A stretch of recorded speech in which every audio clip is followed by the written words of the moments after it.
1201 ആണ്ട് മകരമാസത്തെ ജ്യോതിഷ ഫലങ്ങളാണ് പറയുന്നത്. അതായത് ധനുക്കൂറിൽ ജനിച്ച ആൾക്കാരുടെയാണ്. മൂലം, പൂരാടം, ഉത്രാട നക്ഷത്രത്തിൻ്റെ ആദ്യത്തെ കാൽഭാഗം ചേർന്നതാണ് ധനുക്കൂറ്. 15/1/2026 മുതൽ 12/2/2026 വരെയുള്ള ഒരു മാസ കാലയളവിലെ പ്രവചനങ്ങളാണ് പറയുന്നത്. അധികാര ചുമതലയുള്ള ജോലികൾ ലഭിക്കുന്നതിനുള്ള സാധ്യത കാണുന്നുണ്ട്. അതുപോലെ ധനസമൃദ്ധി ഉണ്ടാകാം. വളരെ ശ്രദ്ധിച്ചു കഴിഞ്ഞാൽ കുടുംബസൗഖ്യങ്ങളും ഉണ്ടാകാം. അതുപോലെ പല രീതിയിലും അംഗീകാരങ്ങൾ ലഭിക്കുന്നതിനുള്ള സാധ്യതയുണ്ട്. PhDക്കോ അല്ലാതെ ഉന്നത വിദ്യാഭ്യാസത്തിനൊക്കെ പഠിക്കുന്ന ആൾക്കാർക്ക് അവരുടെ പ്രബന്ധങ്ങളോ അവരുടെ പ്രോജക്റ്റുകളോ മറ്റുള്ള വർക്കുകളെല്ലാം അംഗീകരിച്ച് കിട്ടുന്ന ഒരു സമയമാണ്. അതുപോലെ കലാസൃഷ്ടികളായിരുന്നാലും അതും അംഗീകരിക്കുന്നതാണ്. ബന്ധുക്കളോട് പിണക്കം മാറി അവർ യോജിപ്പിൽ വരുന്നതിന് സാധ്യതയുണ്ട്. ലോൺ എടുത്തിട്ട് മുടക്കം വന്നതിനാലുള്ള ലോൺ റിക്കവറി, ആ കണ്ടുകെട്ടൽ നടപടിയൊക്കെ മാറ്റിവെക്കാം. നാൽക്കാലികളിൽ നിന്നും ഉപജീവനം നടത്തുന്നവർക്ക് അവർ ധാരാളം ഗുണങ്ങൾ ലഭിക്കുന്നു. അതുപോലെ ക്ഷീര കർഷകർക്കും ഗുണങ്ങൾ ലഭിക്കും. ഒരുവിധം കാര്യങ്ങളെല്ലാം ഭംഗിയായി നടക്കുന്നൊരു സമയമാണ്. ശത്രുക്കൾക്ക് നാശം വരാം. അതുപോലെ സഹോദര സ്ഥാനീയർക്കും ചില ഗുണങ്ങളൊക്കെ ലഭിക്കാം. പ്രതിസന്ധികൾ തരണം ചെയ്യാനായിട്ട് സാധിക്കും. പിന്നെ ചില ഗ്രഹങ്ങൾ മോശം സ്ഥാനത്ത് നിൽക്കുന്നതിനാൽ ചില ആൾക്കാർക്ക് ഉപാസനകൾക്ക് ഭംഗം വരാം. അവരുടെ പ്രാർത്ഥനകളും ഇതൊക്കെ നടത്തുന്നുണ്ടെങ്കിൽ ആ ഉപാസനകൾക്കൊക്കെ തടസ്സം വരാം. പിതൃതുല്യർക്ക് എന്തെങ്കിലുമൊക്കെ ആപത്തുകൾ വരാൻ സാധ്യതയുണ്ട്. അതുപോലെ ഭാഗ്യഹാനി, ചിലർക്ക്, എല്ലാവർക്കുമല്ല, ഭാഗ്യഹാനി വരാം. അതുപോലെ ഗുരുകാരണവന്മാരുടെ വിയോഗം വരാം. കാര്യങ്ങൾ ഒരുവിധം തടസ്സം ഉണ്ടായി കാണുന്നതെല്ലാം പിന്നീട് മാറിക്കിട്ടുന്നു. മാതാവിന് രോഗം വരുന്നതിന് സാധ്യതയുണ്ട്. വാഹന അപകടങ്ങളൊന്നും വരാതെ ശ്രദ്ധിക്കുക. ഈ സമയം ഗ്രഹമാറ്റം കാണുന്നു. ഇപ്പോൾ താമസിക്കുന്ന വീട്ടിൽ നിന്ന് വേറെ വീട്ടിലേക്ക് താമസം മാറുന്നതിൽ കാണുന്നു. അതുപോലെ പോലീസ് പരാതി, കോടതി കേസുകളുണ്ടെങ്കിൽ അതിലൊക്കെ ഒത്തുതീർപ്പ് വരുന്നു. അന്യ ആൾക്കാരിൽ നിന്നും ചതി പറ്റാതെ വളരെ ശ്രദ്ധിക്കുക. അതാണ് വേണ്ടപ്പെട്ട എന്തെങ്കിലും കാര്യങ്ങൾ തുടങ്ങാൻ പോകുന്നവരുണ്ട്. പുതിയ സംരംഭങ്ങൾ ഒക്കെ തുടങ്ങാൻ പോകുന്നതിന് മുമ്പ് വളരെ അധികം യുക്തിപൂർവ്വം ഒക്കെ ആലോചിച്ച് പരിചയസമ്പന്നരായ ആൾക്കാരുടെ അഭിപ്രായവും കേട്ടിട്ട് വേണം തുടങ്ങുന്നതിലേക്ക് വേണ്ടി. അപ്പോൾ അത് ശ്രദ്ധിക്കുക. ഇനി ഓരോ നക്ഷത്രത്തിനെയും പ്രായമനുസരിച്ചാണ് പറയുന്നത്.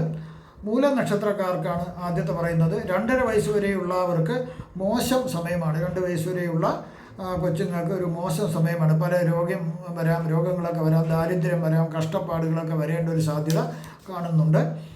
20 വയസ്സ് വരെയുള്ള, ഇത് 2.5 വയസ്സ് മുതൽ 20 വയസ്സ് വരെയുള്ള മൂലനക്ഷത്രക്കാർക്ക് തടസ്സങ്ങളില്ലാതെ വിദ്യാഭ്യാസം മുന്നോട്ട് പോകുന്നതായിട്ട് കാണുന്നുണ്ട്. അതുപോലെ തടസ്സം വരുമെന്ന് തോന്നുന്നു എങ്കിലും അന്ത്യനിമിഷത്തിൽ തടസ്സമെല്ലാം മാറി പഠിക്കാനായിട്ട് സാധിക്കുന്നു. ചില രോഗങ്ങൾ പ്രയാസപ്പെടുത്തും എങ്കിലും അതൊന്നും വിദ്യാഭ്യാസത്തെ ബാധിക്കാതെ മുന്നോട്ട് പോകുന്നു നല്ല രീതിയിൽ. 20 വയസ്സ് മുതൽ 26 വയസ്സ് വരെ ഉള്ളവർക്ക് ധനനാശം വരാൻ ഒരു സാധ്യത കാണുന്നുണ്ട്. ചെലവുകൾ കൂടാം. ഒരു ധനപരമായ അച്ചടക്കം പാലിക്കുന്നത് വളരെ നല്ലതായിരിക്കും. ചിലവുകൾ ചുരുക്കുക, വിനോദം കുറയ്ക്കുക, കടം കൊടുക്കുന്നത് പൂർണ്ണമായി നിർത്തിവെക്കുക. അതുപോലെ കടം വാങ്ങുന്നതും നിർത്തുക, പ്രസൻറ്റേഷൻ കൊടുക്കുന്നതും നിർത്തുക, പാർട്ടികൾ, വിരുന്ന് സൽക്കാരങ്ങൾ എന്നിവയെല്ലാം നിയന്ത്രിക്കുക. 26 വയസ്സ് മുതൽ 36 വയസ്സ് വരെ ഉള്ളവർക്ക് കഴിഞ്ഞ കാലങ്ങളിൽ സാമ്പത്തിക അച്ചടക്കം പാലിച്ച ഈ നക്ഷത്രക്കാർക്ക് ഈ കാലയളവിൽ ധാരാളം ഗുണം അവർക്ക് ലഭ്യമാകുന്നു. വിചാരിക്കുന്ന കാര്യങ്ങളെല്ലാം നടക്കാം. ഉദ്യോഗസ്ഥർക്ക് പ്രൊമോഷൻ ലഭിക്കുന്നതിനുള്ള സാധ്യത കാണുന്നുണ്ട്. അതുപോലെ ശാരീരികമായും മാനസികമായും ഉന്മേഷവും ആരോഗ്യമൊക്കെ ലഭിക്കാം. സ്വന്തമായി ഭൂമിയും വീടും വാഹനങ്ങളും എല്ലാം ലഭ്യമാകുന്ന ഒരു സമയമാണ്. 36 വയസ്സ് മുതൽ 43 വയസ്സ് വരെ ഉള്ളവർക്ക് ചില സർജറികൾ വേണ്ടി വന്നേക്കാം. അത് കൂടുതലും വയറു സംബന്ധിച്ച അവയവങ്ങളാണ്. അപ്പൻഡിക്സ്, ഹെർണിയ, പൈൽസ് തുടങ്ങിയ പോലുള്ള അവയവങ്ങൾക്കുള്ള സർജറിയാണ് നടക്കാൻ സാധ്യത. 43 വയസ്സ് മുതൽ 61 വയസ്സ് വരെ ഉള്ളവർക്ക് ബുദ്ധിശൂന്യത ഉണ്ടാവാൻ കാര്യമുണ്ട്. കാരണം എന്തെങ്കിലും കേട്ട് കഴിഞ്ഞാൽ എടുത്തു ചാടി പ്രവർത്തിക്കുകയും നഷ്ടം വരികയും അല്ലെങ്കിൽ വേറെ എന്തെങ്കിലും ആപത്തിലൊക്കെ ചെന്ന് ചാടുകയും ചെയ്യും. അതുകൊണ്ട് ഒരു തീരുമാനം എടുക്കുന്നതിന് മുമ്പ് വളരെയധികം ശ്രദ്ധിക്കുക. അനുഭവ സമ്പത്തുള്ളവരുമായി അത് നിങ്ങൾ ചർച്ച ചെയ്യുക.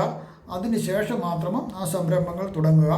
61 വയസ്സ് മുതൽ 77 വയസ്സ് വരെ ഉള്ളവർക്ക് ധാരാളം ധനം ലഭിക്കുന്ന ഒരു സമയമാണ്. മനസമാധാനവും ഐശ്വര്യങ്ങളും നിങ്ങൾക്ക് ലഭിക്കാം. മക്കളും മരുമക്കളും കൊച്ചുമക്കളുമായി സുഖജീവിതം നയിക്കുന്നതിനും ഭാഗ്യം ലഭിക്കുന്നു. അടുത്ത പൂരാടം നക്ഷത്രക്കാർക്കുള്ളതാണ്. 15 വയസ്സ് വരെയുള്ള പൂരാടം നക്ഷത്രക്കാർക്ക് ബന്ധുജനങ്ങളുടെയും സുഹൃത്തുക്കളുടെയും ഒക്കെ ഒത്തുചേരലുകൾ നടക്കാം. വിദ്യാഭ്യാസം തടസ്സമില്ലാതെ പോകുന്നതിന് സാധിക്കുന്നു. അച്ഛനും അമ്മയും കൂടി വഴക്കിട്ട് മാറി താമസിക്കുകയോ അല്ലെങ്കിൽ പിരിഞ്ഞു പോവുകയോ ചെയ്യാം. അല്ലെങ്കിൽ ജോലി സ്ഥലത്ത് പിരിഞ്ഞൊന്നും പോയില്ലെങ്കിൽ, പിണക്കം ഇല്ലെങ്കിൽ തന്നെ അവർ ജോലി രണ്ടിടത്തായതുകൊണ്ട് അകന്ന് താമസിക്കുന്നതിനും സാധ്യത കാണുന്നുണ്ട്. മാതാവിൻ്റെയോ പിതാവിൻ്റെയോ ഒരാളിൻ്റെ വാത്സല്യം കുറച്ച് മാത്രമേ കിട്ടുന്നുള്ളൂ ഈ കാലയളവിൽ. 15 മുതൽ 21 വയസ്സ് വരെ ഉള്ളവർക്ക് പലതരത്തിലുള്ള ദുഃഖങ്ങൾ വരുന്നതിനുള്ള ഒരു സാധ്യത കാണുന്നുണ്ട്. ധനനഷ്ടം വരാം. സ്വന്തം നാട്ടിൽ നിന്നും അന്യനാട്ടിലേക്ക് മാറി താമസിക്കേണ്ടതായിട്ട് വരാം. വാഹന അപകടങ്ങൾ ഉണ്ടാകാതെ ശ്രദ്ധിക്കുക. 21 വയസ്സ് മുതൽ 31 വയസ്സ് വരെ ഉള്ളവർക്ക് പല ഗുണഫലങ്ങൾ ലഭിക്കുന്ന ഒരു സമയമാണ്. ധനം, ധാന്യം എല്ലാം ഐശ്വര്യങ്ങളും ലഭിക്കുന്നു. അതുപോലെ വിദ്യാഭ്യാസം ലക്ഷ്യത്തോടെ പൂർത്തിയാക്കാനും ഇഷ്ടപ്പെട്ട തൊഴിലിൽ പ്രവേശിക്കാനും സാധിക്കുന്നു. 31 വയസ്സ് മുതൽ 38 വയസ്സ് വരെ ഉള്ളവർക്ക് അത്യാവശ്യമായി ചില സർജറികളോ മറ്റു ചികിത്സകളോ വേണ്ടി വന്നേക്കാം ഈ സമയത്ത്. അത് കൂടുതലും വരുന്നത് തീപ്പൊള്ളൽ, ഇലക്ട്രിസിറ്റിയിൽ നിന്നുള്ള ഷോക്കേറ്റുള്ള പൊള്ളൽ, ഇടി മിന്നലിൽ നിന്നുള്ള ഇങ്ങനെയൊക്കെ ഉണ്ടാകുന്ന പൊള്ളൽ മൂലമുണ്ടാകുന്ന ചില സർജറികൾ വേണ്ടി വന്നേക്കാം. 38 വയസ്സ് മുതൽ 56 വയസ്സ് വരെ ഉള്ളവർക്ക് ഒരു മരണഭയം വരാം. മരിക്കുമോ എന്നുള്ള ഒരു ഭയം വരുന്നതിന് സാധ്യതയുണ്ട്. ജീവിതത്തോട് വെറുപ്പും ഉണ്ടാകാം, നിരാശയും ഉണ്ടാകാവുന്നൊരു സമയമാണ്. ചില രോഗങ്ങൾ വരാം. ബുദ്ധിപരമായി ചെയ്യേണ്ട കാര്യങ്ങൾ യുക്തിയും കൂടി ചേർത്ത് പ്രവർത്തിക്കുക. വിഷബാധ ഏൽക്കാതെ ശ്രദ്ധിക്കണം. അത് മൃഗങ്ങളിൽ നിന്നായിരുന്നാലും ഭക്ഷ്യവിഷബാധയായിരുന്നാലും മറ്റുള്ള സസ്യങ്ങളിൽ നിന്നുള്ള വിഷബാധയായിരുന്നാലും ഏൽക്കാതെ സൂക്ഷിക്കുക. അതുപോലെ തന്നെ ശരീരത്തിലെ ഒടിവ്, ചതവ്, മർദ്ദനം എന്നിവ ഒന്നും വരാതെ ശ്രദ്ധിക്കുക. അങ്ങനെ വന്നു കഴിഞ്ഞാൽ അവിടെ ഒരു സർജറിക്ക് ഒരു ചാൻസ് ഉണ്ടാവാം. അല്ലെങ്കിൽ ഒരു അംഗവൈകല്യം പോലെ എന്തെങ്കിലും വരുന്നതിനും സാധ്യത കാണുന്നുണ്ട്. 56 വയസ്സ് മുതൽ 72 വയസ്സ് വരെ ഉള്ളവർക്ക് മുൻകാലങ്ങളിൽ അനുഭവിച്ച കഷ്ടതകൾക്ക് ആശ്വാസം ലഭിക്കുന്നു. മുൻകാലങ്ങളിൽ ഒരുപാട് കഷ്ടതകളും രോഗങ്ങളും ഒക്കെ ഉണ്ടായെങ്കിൽ അതെല്ലാം ആശ്വാസം ലഭിക്കുന്നു. വളരെ നേട്ടങ്ങൾ ലഭിക്കുന്നു. ധനധാന്യ സമൃദ്ധിയും ആത്മീയതയും കൈവരിക്കാനുള്ള സാധ്യത കാണുന്നുണ്ട്. 72 വയസ്സിന് മുകളിലോട്ട് ഒരു മോശം സമയമാകുന്നു. അപവാദം കേൾക്കാം. ആരും സഹായിക്കാനില്ലാത്ത ഒരു അവസ്ഥ വരുന്നതിനും സാധ്യതയുണ്ട്. വിദേശവാസവും കാണുന്നുണ്ട്. അടുത്ത് പറയുന്നത് ഉത്രാട നക്ഷത്രക്കാരുടെയാണ്.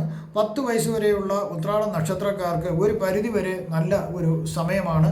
കുടുംബത്തിൽ ധനം വരാം. വസ്തുവകകളോ വീടോ ഒക്കെ അവർക്ക് ലഭിക്കുന്നതിന് സാധ്യതയുണ്ട്. കാരണം ഇവർക്ക് അച്ഛനും അമ്മയുടെയും വസ്തുവകകൾ, കുടുംബ സ്വത്തുക്കളിൽ നിന്നും അതിൻ്റെ വിഹിതങ്ങൾ ലഭിക്കുന്നതിനുള്ള സാധ്യതയുണ്ട്. ചിലപ്പോൾ ആ കിട്ടിയ പങ്കിൽ ഒരു വീടുണ്ടെങ്കിൽ അങ്ങോട്ടേക്ക് മാറി താമസിക്കുന്നതിനും ഉള്ള ഒരു സാധ്യതയുണ്ട്. ചിലർക്ക് ആസ്മ, ശ്വാസം മുട്ടൽ പോലുള്ള അസുഖങ്ങൾ ഈ കുട്ടികൾക്ക് വരാനും സാധ്യതയുണ്ട്. 10 വയസ്സ് മുതൽ 17 വയസ്സ് വരെ ഉള്ളവർക്ക് ഇവരിൽ ചിലർക്ക് ഒരു സർജറി വേണ്ടി വന്നേക്കാം. ചില രോഗങ്ങൾ വരാം. പഴി കേൾക്കേണ്ടതായിട്ട് ചെയ്യാത്ത കാര്യങ്ങൾക്ക് പഴി കേൾക്കാം. അശ്രദ്ധയും മോശമായ കൂട്ടുകെട്ടൽ നിമിത്തം പോലീസ് പരാതികളോ കോടതി കേസുകളോ ഉണ്ടാവാൻ സാധ്യതയുള്ളതിനാൽ അതിൽ നിന്നെല്ലാം വിട്ടു നിൽക്കുക. മാനസിക പിരിമുറുക്കം ഉണ്ടാവാനും സാധ്യതയുണ്ട്. 17 വയസ്സ് മുതൽ 35 വയസ്സ് വരെ ഉള്ളവർക്ക് ധനനാശം കാണുന്നു. ആയതിനാൽ സാമ്പത്തിക അച്ചടക്കം പാലിക്കുന്നത് നല്ലതായിരിക്കും. പല ആപത്തുകളും ഉണ്ടാകാം. മാനസിക സംഘർഷം വരാം. മയക്കുമരുന്നിനും മദ്യത്തിനും അടിമയാകാതെ ശ്രദ്ധിക്കേണ്ടതാണ്. 35 വയസ്സ് മുതൽ 51 വയസ്സ് വരെ ഉള്ളവർക്ക് അച്ചടക്ക ജീവിതം നയിച്ചവർക്ക്, സാമ്പത്തിക അച്ചടക്കവും മറ്റുള്ള രീതിയിലൊക്കെ അച്ചടക്കം പാലിച്ച് ജീവിച്ചവർക്ക് ഈ കാലത്തിൽ വളരെ സന്തോഷം ലഭിക്കുന്ന ഒരു സമയമാണ്. അവർക്ക് കഷ്ടപ്പാടുകളും ദുഃഖങ്ങളൊന്നും ഇല്ലാതെ സാമ്പത്തികപരമായ എല്ലാം നല്ല ഐശ്വര്യത്തോടുകൂടി അവർക്ക് ജീവിക്കാൻ സാധിക്കും. 51 വയസ്സ് മുതൽ 70 വയസ്സ് വരെ ഉള്ളവർക്ക് സൂക്ഷിച്ചില്ലെങ്കിൽ അപമാനം, മാനഹാനി എന്നിവ വരേണ്ട ഒരു സാധ്യത കാണുന്നുണ്ട്. ചെയ്യാത്ത തെറ്റുകൾക്ക്, ചെയ്യാത്ത കുറ്റങ്ങൾക്ക് പഴി കേൾക്കേണ്ടി വരായിട്ടുള്ളൊരു സാഹചര്യം വരാം. അശ്രദ്ധ കാണിച്ചാൽ പോലീസ് കേസ്, കോടതി നടപടികൾ ഉണ്ടാകാനും സാധ്യത കാണുന്നുണ്ട്. ഇണയുടെ മരണം അതൊരു ദുഃഖത്തിലേക്ക് ആഴ്ത്തിയേക്കാം.